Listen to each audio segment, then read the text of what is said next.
Hello दोस्तों, आपका बहुत बहुत स्वागत है आपके अपने चैनल एमपी ऑनलाइन स्टडी पर। जैसे कि आपको पता है, आज का जो हमारा टॉपिक रहने वाला है वो हमारा संस्कृति के अंतर्गत जो है हम मध्य प्रदेश के लोक गायन पर आज डिस्कशन करने वाले हैं।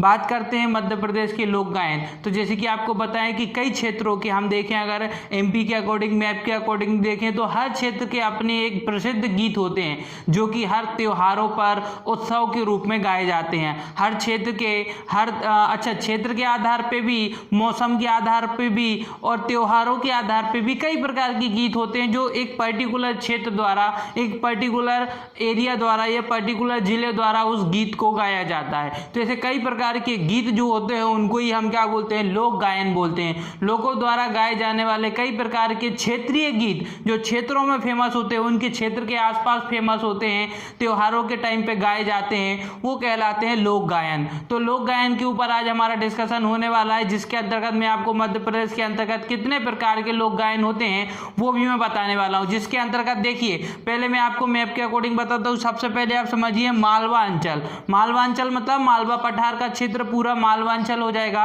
यहाँ के आसपास के जितने भी जिले हैं, मालवा पठार मतलब मालवा अंचल पूरा क्षेत्र आ जाएगा। इसके अंतर्गत कई प्रकार के गीत गाए जाते हैं, उन पर डिस्कशन करेंगे। और उसके बाद निमाड़ अंचल खंडवा, खरगोन, बड़वानी, बुरहानपुर, इसके अंतर्गत कितने प्रकार के अंचल गीत गाए जाते हैं उसके ऊपर आज जो हम डिस्कशन करने वाले हैं। फिर बात करते हैं बघेलखंड अंचल। तो आपका जो पूर्वी भाग हो जाएगा, मध्य प्रदेश के मैप के अकॉर्डिंग जो पूर्वी भाग हो जाएगा, ये टोटल पूर्वी भाग है। तो इस पूर्वी भाग में बघेलखंड, जिसको हम क्या बोलते हैं? बघेलखंड। तो बघेलखंड के अंतर्गत जो है किस प्रकार के गायन गाए जाते हैं, किस प्रकार के गीतों का प्रचलन है, उस पर आज डिस्कशन करने वाले हैं। और उसके साथ ही साथ जो है हम बताते हैं आपको बुंदेलखंड अंचल। तो बुंदेलखंड अंचल के अंतर्गत किस प्रकार के गीत गाए जाते हैं, किस प्रकार के गीतों का प्रमुख वहां पे प्रचलन है, उस पर डिस्कशन करेंगे। तो इसके साथ जो है 5 प्रमुख अंचल या आपके जो है 4 प्रमुख अंचल हैं जिस पर जो है आज डिस्कशन करने वाले हैं। मैं आपको गीत भी बताने वाला हूं और उनसे रिलेटेड एक या दो आपको फैक्ट भी बताने वाला हूं। तो वीडियो आपको अंत तक देखना है ताकि इस वीडियो का लाभ आप 100% ले सकें। अब बात करते हैं मालवा अंचल। तो मालवा अंचल के अंतर्गत मैं आपको बताता हूं, सबसे पहले जो आता है हमारा तेजाजी कथा गायन। तेजाजी कथा गायन मतलब उसको कथा के रूप में भी बोल सकते हैं, हम गायन के रूप में भी बोल सकते हैं। कभी कभी उसको हम कविताओं के रूप में बोलते हैं, कभी कभी हम उनको गीत के रूप में भी बोल देते हैं। और कई प्रकार के गीतों का उपयोग नृत्य के रूप में भी किया जाता है। तो आप इसमें कंफ्यूज मत होना कि कभी कभी हम उनको गीत के रूप में भी बोल देते हैं, कभी कभी हम उन गीतों को कथा के रूप में भी बोल दिया जाता है। अब बात करते हैं तेजाजी कथा गायन की। तो तेजाजी कथा गायन का प्रमुख क्षेत्र आपको बताएं अगर हम, तो धार का क्षेत्र आ जाता है, जिसके अंतर्गत तेजाजी कथा गायन गाई जाती है। तेजाजी कथा गायन के अंतर्गत जो है वो तेजाजी जो रहे हैं, तेजाजी की प्रमुख कथाएं हैं, तेजाजी की प्रमुख जीवन शैली है, तेजाजी के बारे में कई प्रकार के गीत लिखे गए हैं, कई प्रकार के गीतों का प्रचलन है, उनके समय से ही उसका प्रचलन अभी तक बना हुआ है। तो ये संस्कृति के रूप में है। हम इसको संस्कृति के अंदर क्यों लेते हैं? क्योंकि ये अभी के गीत नहीं है, ये कई वर्षों पुराने गीत हैं जिनका प्रचलन अभी तक चलता आ रहा है। इसके अंतर्गत ये हमारी संस्कृति है जिसको हमने बचाए रखा हुआ है। तो कहीं ना कहीं हमारे नृत्य, जब हम नृत्य के बारे में डिस्कस करेंगे, मध्य प्रदेश के प्रमुख नृत्य, मध्य प्रदेश के प्रमुख गायन, तो ये सारी हमारी संस्कृति है जिसको हमने विरासत के रूप में बचाए रखे हैं और हम उनको आगे लेकर चल रहे हैं। तो आप देखेंगे तेजाजी कथा गायन। अच्छा, तेजाजी का मेला जो एक प्रमुख मेला के रूप में आता है हमारे सामने, वो धार जिले में रूड़ी का एक क्षेत्र है, वहां पर मनाया जाता है। तो आपको याद रखना है कि तेजाजी की कथा गायन का प्रचलन भी आपको कहाँ देखने को मिलेगा? तो मालवा अंचल में देखने को मिलेगा। साथ ही साथ उनका एक मेला लगता है तेजाजी का मेला। ये तेजाजी का मेला आपको कहाँ देखने को मिलेगा? धार रूड़ीजा क्षेत्र है, वहां आपको देखने को मिलेगा, जिसके अंतर्गत तेजाजी की कई प्रकार के गीत होते हैं। उनकी जीवन शैली पर आधारित कई प्रकार के गीतों का, कई प्रकार की कविताओं का गठन किया गया है और उस आधार पर उनको गाया जाता है, वो कहलाते हैं आपके तेजाजी कथा गायन। ये आपको याद रखना है। अब बात करते हैं दूसरा, भरथरी गायन। भरथरी गायन की अगर हम बात करें तो इसका प्रमुख क्षेत्र आपको उज्जैन में देखने को मिलता है। उज्जैन जो आपका संभाग के अंतर्गत आता है, उसी के अंतर्गत हम बात करें उज्जैन जिले की, तो उज्जैन जिले के अंतर्गत आपको प्रमुख रूप से भरथरी गायन देखने को मिलेगा। परंतु इसका प्रचार यह प्रचलन पूरे आपको मालवा अंचल में देखने को मिलेगा। तो संपूर्ण मालवा अंचल में आपको भरथरी गायन देखने को मिलता है। और इसके अंतर्गत क्या किया जाता है, जो कि भरथरी एक राजा रहे हैं, भरथरी क्या रहे हैं, एक राजा रहे हैं उज्जैन के अंतर्गत। तो उन्हीं के जीवन शैली पर आधारित, जैसे कि तेजाजी की जीवन शैली पर आधारित हैं, उसी प्रकार के भरथरी की जीवन शैली पर आधारित कई प्रकार की गीतें, कई प्रकार के गीत, कई प्रकार की कविताएं हैं जिनको गाया जाता है और उसको क्या कहा जाता है, भरथरी गायन। जैसे कि आपने रानी लक्ष्मीबाई के ऊपर कई प्रकार के गीत, कई प्रकार की कविताएं सुनी हैं, उसी आधार पर हम बात करें भरथरी गायन, तो ये जो है उज्जैन वाले क्षेत्र में आपको प्रमुख रूप से देखने को मिलता है। फिर बात करते हैं उसके बाद, अगर हम बात करें भरथरी गायन, इसको एक प्रचलन रूप किसने दिया, इसको प्रसिद्ध किसने किया, इसको प्रचलन की गति, देखो कोई चीज क्या होती है, एक निचले स्तर पर होती है और एक जो है उसका स्वरूप बढ़ जाता है। तो कहीं ना कहीं निचले स्तर से उसके स्वरूप को बढ़ाने वाले जो थे वो थी हमारे सूरजबाई खांडे। कौन थे, सूरजबाई खांडे। इनके द्वारा जो है भरथरी गायन को प्रचलन किया गया, उनका प्रचलन बढ़ाएगा, उसका विस्तार किया गया। तो ये नाम आपको याद रखना है, सूरजबाई खांडे। अब बात करते हैं संजा गीत। अगर हम बात करें संजा गीत की, तो संजा गीत भी हमारा मालवा अंचल से संबंधित है। और ये जो है प्रमुख रूप से अगर हम बात करें तो किशोरियों द्वारा गाया जाता है। किशोरियों द्वारा मतलब जो 17-18 साल की जो बालिकाएं, उनको बालिकाएं तो नहीं कहेंगे क्योंकि वो किशोर अवस्था में आ जाती हैं, तो किशोरियों द्वारा जो है ये संजा गीत गाया जाता है। अब ये गाया कब जाता है, तो ये जो प्रमुख जो खुशी के त्योहार होते हैं, है ना, अब वो त्योहार कोई भी हो सकते हैं, शादी का त्योहार हो सकता है, कोई अन्य त्योहार हो सकते हैं, जिसके अंतर्गत जो है वो संजा गीत गाए जाते हैं। लेकिन संजा गीत गाए किसके द्वारा जाते हैं, किशोरियों द्वारा। ये आपको प्रमुख रूप से इसमें याद रखना जरूरी हो जाता है। अब बात करते हैं हीड़ गायन। हीड़ गायन जो है ये भी आपका मालवा अंचल का प्रमुख एक गीत गायन है, गीत है, गायन है, जिसके अंतर्गत कई प्रकार के नृत्य किए जाते हैं, कई प्रकार के डांस किए जाते हैं इस गीत के आधार पर। और ये किसके द्वारा, ये हम अगर बात करें अहिर जनों द्वारा प्रमुख रूप से बनाया जाता है। और ये त्योहार के रूप में तो नहीं, परंतु ये प्रतियोगिता के रूप में बनाया जाता है। हीड़ गायन जो होता है, जिसके अंतर्गत कई प्रकार के जो है क्षेत्रीय गायन जो है गाए जाते हैं, क्षेत्रीय गीत गाए जाते हैं, उसके अंतर्गत हम बात करें तो अहिर जनों द्वारा जो है वो प्रतियोगिता का आयोजन किया जाता है, प्रतियोगिता का आयोजन किया जाता है, जिसके अंतर्गत जो है हीड़ गायन गाए जाते हैं। तो ये आपको याद रखना है जो मालवा अंचल का है। फिर बात करते हैं बरसाती वार्ता। बरसाती वार्ता क्या होता है, ये महिलाओं द्वारा गाए जाते हैं। बरसाती वार्ता क्या होते हैं, महिलाओं द्वारा गाए जाते हैं। और इनका भी एक कोई प्रमुख जो है दिवस नहीं होता है, ये भी कभी भी गाए जा सकते हैं, क्योंकि ये खुशी के त्योहार के रूप में इनको गाया जाता है। महिलाओं द्वारा समूह के आधार पर, समूह बनाकर महिलाएं इसको गाना पसंद करती हैं। तो ये आपको याद रखना है बरसाती वार्ता। अब बात करते हैं निगुड़िया गायन शैली, ये इंपॉर्टेंट है। निगुड़िया गायन शैली इंपॉर्टेंट इसीलिए हो जाती है क्योंकि ये मालवा अंचल में भी प्रसिद्ध है, साथ ही साथ में निमाड़ अंचल में भी प्रसिद्ध है, दोनों जगह प्रसिद्ध है। आपको याद रखना है निगुड़िया गायन शैली दोनों जगह प्रसिद्ध है। कहाँ कहाँ प्रसिद्ध है, ये मालवा अंचल में भी प्रसिद्ध है और निमाड़ अंचल में भी प्रसिद्ध है। इसके अंतर्गत विशेष रूप से हम बात करें अगर, तो इसका प्रारंभ किसके द्वारा किया जाएगा था, तो स्वयं सिंगाजी द्वारा इसका प्रारंभ किया गया है। किसके द्वारा, स्वयं सिंगाजी द्वारा इसका प्रारंभ किया गया था। और उस समय इसको अच्छा खासा जो है प्रचलन में भी लाया गया था। तो ये इंपॉर्टेंट इसलिए हो जाता है क्योंकि स्वयं सिंगाजी द्वारा इसको प्रचलन में लाया गया था, इसलिए ये जो है निगुड़िया गायन शैली इंपॉर्टेंट है। साथ ही साथ मालवा अंचल और निमाड़ अंचल में भी इसको गाया जाता है। इसके अंतर्गत क्या होता है, महिलाओं द्वारा समूह के रूप में इसको गाया जाता है। जिस प्रकार से बरसाती वार्ता को गाया जाता था, उसी प्रकार से निगुड़िया गायन शैली को भी महिलाओं को समूह के रूप में इसको जो है प्रमुख त्योहारों के रूप में, प्रमुख खुशी के त्योहारों में जो है कई प्रकार के त्योहार है ना, जैसे कि शादी के त्योहार, दिवाली, दशहरा, होली, इस पर जो है इसको गाया जाता है। अब उसके बाद बात करते हैं, अब हमारा शुरू हो जाता है निमाड़ अंचल, क्योंकि अगर हम बात करें निगुड़िया गायन शैली की तो ये तो दोनों में आ जाता है। अब बात करते हैं निमाड़ अंचल। तो निमाड़ अंचल की अगर हम बात करें, जिसके अंतर्गत आपको एक देखने को मिलेगा करली तुर्रा गायन। नाम जिस प्रकार से है करली तुर्रा गायन। ये इस प्रकार से इसका नाम इसीलिए है क्योंकि अगर हम बात करें इस गायन का प्रारंभ कैसे हुआ, तो आप देखेंगे अखाड़े जो होते हैं ना, नॉर्मली जहाँ पर जो है कुश्ती के कई पैतरे सिखाए जाते हैं अखाड़े, उस 2 अखाड़े थे, है ना। प्राचीन समय में या पहले के समय में हम बात करें, 2 प्रमुख अखाड़े हुआ करते थे। एक का नाम था करली और एक का नाम था तुर्रा।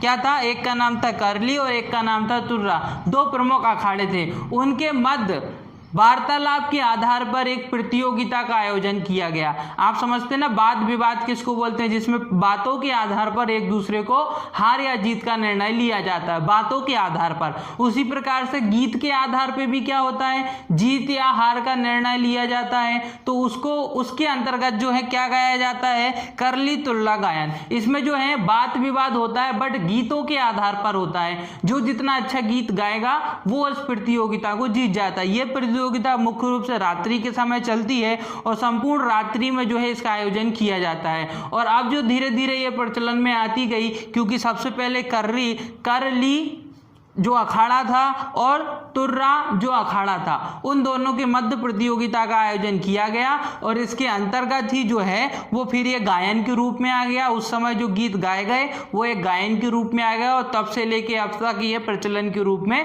चलते हुए आ रहा है, जिसको हम कहते हैं करली तुर्रा गायन। तो याद रखना है आपको, करली तुर्रा गायन ये कहाँ का है, ये निमाड़ अंचल का है, प्रमुख है, आपको याद रखना है। फिर बात करते हैं लावड़ी। जैसे कि लावड़ी की अगर हम बात करें तो आपको बिल्कुल पता होगा कि महाराष्ट्र में ये प्रमुख रूप से मनाया जाता है। इसका कुछ क्षेत्र हमको निमाड़ क्षेत्र में भी देखने को मिलता है। उसका कारण क्या? उसका कारण ये है कि सीमाओं के आधार पर हम देखें तो महाराष्ट्र हमारे दक्षिण में आता है और यह जो बाउंड्री है ये महाराष्ट्र से लगी हुई बाउंड्री है। इस प्रकार जो महाराष्ट्र का जो गायन होते हैं वो थोड़ा सा क्षेत्र हमारा एमपी के अंतर्गत भी आ चुका है। वहाँ का जो प्रचलन गायन है, कुछ गायन है, कुछ नृत्य हैं। कुछ नृत्य जब हम पढ़ेंगे ना, एमपी के नृत्य पढ़ेंगे, उसमें आप देखेंगे लावड़ी करके एक नृत्य भी होता है, गायन भी होता है। तो गायन जो है वो निमाड़, वो हमारे महाराष्ट्र से आया हुआ निमाड़ के अंतर्गत है। तो निमाड़ के अंदर लावड़ी गाया जाता है, लावड़ी गाई भी जाती है और उसमें डांस भी होता है। तो जो लावड़ी अंचल है ये किसके अंतर्गत आ जाएगी? निमाड़ अंचल। तो लावड़ी गीत आपको याद रखना है, आपको याद रहेगा। क्यों याद रहेगा? क्योंकि आप ये समझिए कि निमाड़ कहाँ है? दक्षिण में। निमाड़ अगर मैप के अकॉर्डिंग देखें तो कहाँ है? दक्षिण में। और महाराष्ट्र भी कहाँ है? दक्षिण में ही है और वहाँ पे ही तो लावड़ी प्रसिद्ध है। तो उसका ही थोड़ा सा प्रचलन भाग कहाँ पर आ गया है? निमाड़ अंचलन में आ गया है। अब बात करते हैं गरबा गीत और गरबी गीत। ये दोनों याद रखना है। गरबा गीत भी याद रखना है, गरबी गीत भी याद रखना है। वैसे तो आप गरबा से बहुत सारी चीज़ें आपकी क्लियर हो चुकी होंगी, फिर भी मैं आपको बता देता हूँ कि गरबा गीत और गरबी गीत, गरबा गीत और गरबी गीत दोनों में केवल एक ही अंतर है। वो अंतर क्या है? वो अंतर ये है कि ये महिलाओं द्वारा गाया जाता है, ये पुरुषों द्वारा गाया जाता है। ये महिलाओं द्वारा गाया जाने वाला गीत है, ये पुरुषों द्वारा गाया जाने वाला गीत है।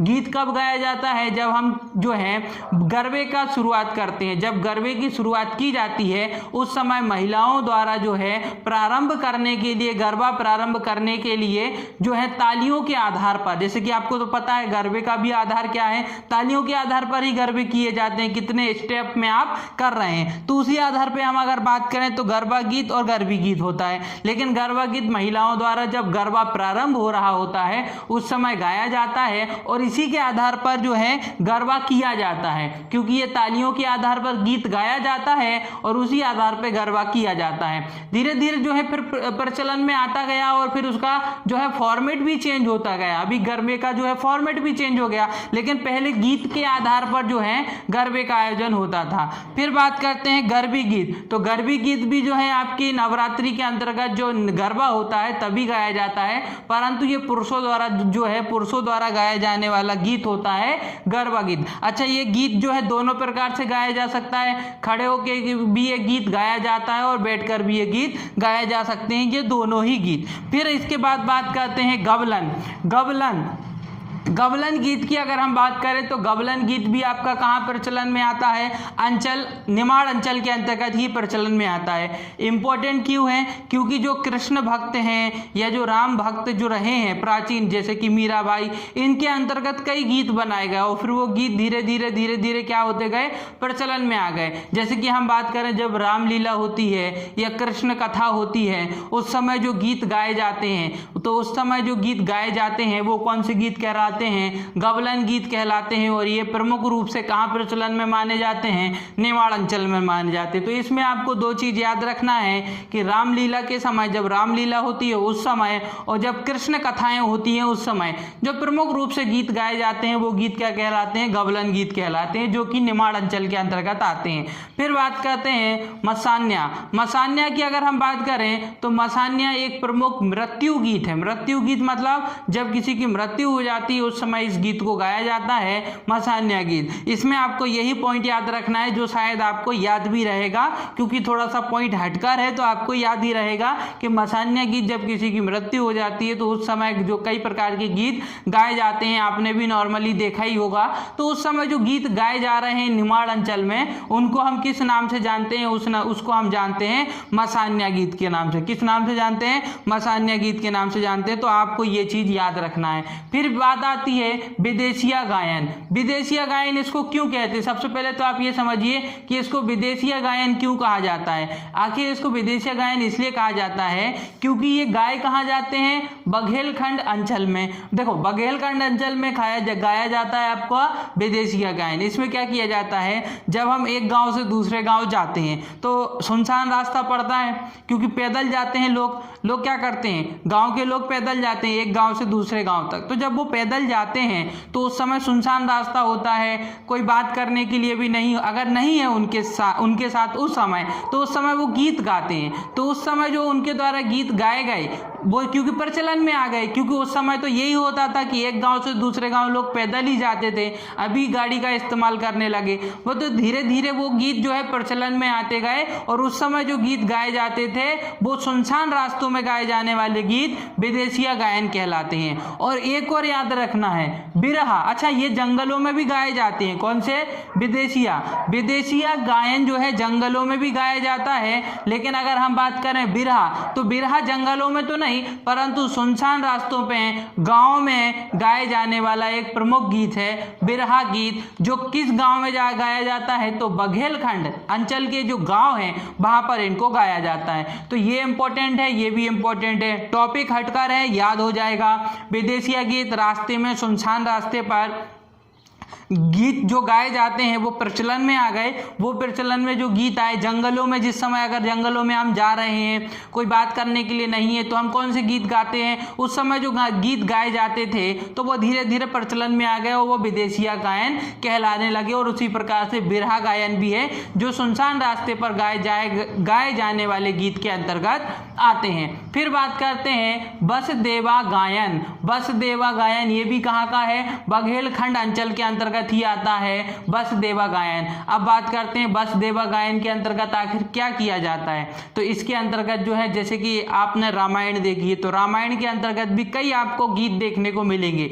तो जो उनके अंतर्गत जो गीत गाए जाते हैं, रामायण के अंतर्गत के जो गीत गाए जाते हैं, चाहे वो किसी त्योहार के अंतर्गत गाए जाएं या कभी कथा के अंतर्गत गाए जाएं, या फिर शिव शंकर के जो हर भोले, इसलिए उसका एक नाम और है हर भोले, क्योंकि यहाँ पर शिव जी के गीत गाए जाते हैं। तो जब शिव जी के गीत गाए जाते हैं या रामायण के अंतर्गत जो गीत उपस्थित हैं या कथाएं उपस्थित हैं, उनको जब गीतों के रूप में गाया जाता है तो वो क्या कहलाती हैं, बसदेवा गायन कहलाती हैं। और ये बसदेवा गायन के दो अन्य नाम भी हैं, वो भी आपको याद रखना है, हर बोले भी याद रखना है और सरमन भी याद रखना है। ये दो प्रमुख नाम हो जाएंगे बसदेवा गायन। लेकिन बसदेवा गायन कहाँ के लिए प्रसिद्ध है, बघेलखंड अंचल के लिए प्रसिद्ध है। फिर बात करते हैं देवारी गीत। अच्छा, देवारी गीत बहुत इंपॉर्टेंट हो जाता है। इसमें एक विशेष प्रकार के नृत्य होते हैं, जिसके अंतर्गत राई एक प्रमुख नृत्य आ जाता है। राई ये जो गीत होता है ना, ये जो देवारी गीत होते होते हैं ना देवारी गीत, इसमें राई जो कि हालांकि राई तो आपका कहाँ का है, बुंदेलखंड का है, बुंदेलखंड के प्रमुख नृत्य है, लेकिन उसके अंतर्गत डांस इसमें आपको यही देवारी, देखो देवारी गीत जो है ये कहाँ का है आपका, बुंदेलखंड का। और एक आपको नृत्य भी आपको याद होगा राई, सरौतिया, है ना। तो देखो सरौतिया भी एक गायन है, वो भी आपका कहाँ का हो जाएगा, वो भी आपका बुंदेलखंड का हो जाएगा। साथ ही साथ में आपको राई एक प्रमुख नृत्य हो जाता है। जब हम मध्य प्रदेश के नृत्य पढ़ेंगे उस समय मैं आपको बताऊंगा कि राई नृत्य के अंतर्गत क्या होता है। तो राई नृत्य के अंतर्गत ही देवारी गीत होता है ना, उसमें राई बहुत अच्छे से जो है लोग जो है उसको जो देवारी, अच्छा देवारी गीत के अंतर्गत गीत तो होते ही हैं तो डांस भी होता है।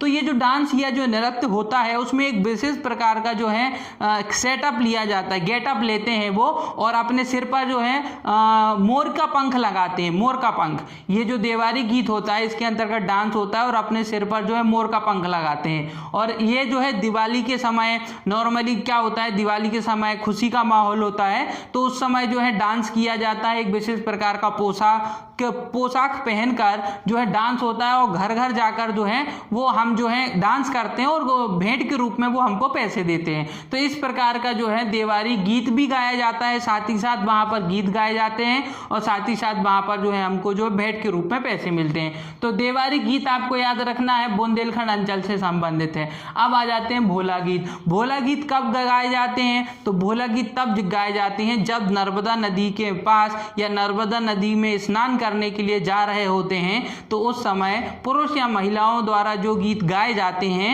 वो गीत क्या कहलाते हैं, भोला गीत कहलाते हैं। अब आप समझिए कि जिस समय मान लीजिए, अच्छा ये ज़्यादातर कहाँ देखने को मिलेगा, ग्रामीण क्षेत्र में। जब ग्रामीण क्षेत्र की कई महिलाएं या पुरुष आपस में इकट्ठा होकर नर्मदा नदी में नहाने के लिए, स्नान करने के लिए जा रहे हैं तो उस समय उनके द्वारा जो गीत गाए गए, उस समय उनके द्वारा जो गीत गाए गए या अभी भी जो प्रचलन में है उनको क्या कहा जाता है, भोला गीत कहा जाता है। क्या कहा जाता है, भोला गीत कहा जाता है। फिर बात करते हैं बैरायटा गीत। बैरायटा गीत किसको कहते हैं, जैसे कि आपने देखा होगा महाभारत। तो महाभारत में कई प्रकार के आपको जो है गीत देखने को मिलेंगे, कई प्रकार की आपको कथाएं सुनने को मिलेंगी। तो उन कथाओं को गीतों के रूप में बोलना या उसमें जो प्रमुख गीत हैं उनको गाना, महाभारत के अंतर्गत जो प्रमुख गीत हैं उनको गाना, वो क्या कहलाता है। या महाभारत के जो प्रमुख पात्र रहे हैं ना, पात्र मतलब उसमें जो थे महाभारत में जो रहे,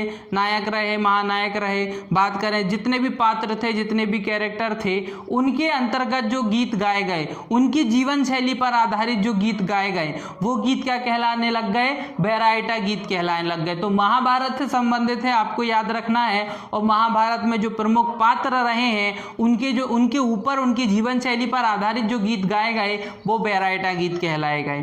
फिर बात करते हैं फाग गायन। फाग गायन इंपॉर्टेंट है क्योंकि यह होली के अंतर्गत गाया जाता है। ये फाग गायन बहुत लंबे होते हैं मतलब होली दहन होती है और जब तक रंग पंचमी नहीं आ जाती, होली दहन होती है, होली दहन होने के बाद अगले दिन हम होली का आयोजन करते हैं, अगले दिन होली मनाई जाती है और उसके कुछ दिनों के पश्चात जो है रंग पंचमी मनाई जाती है।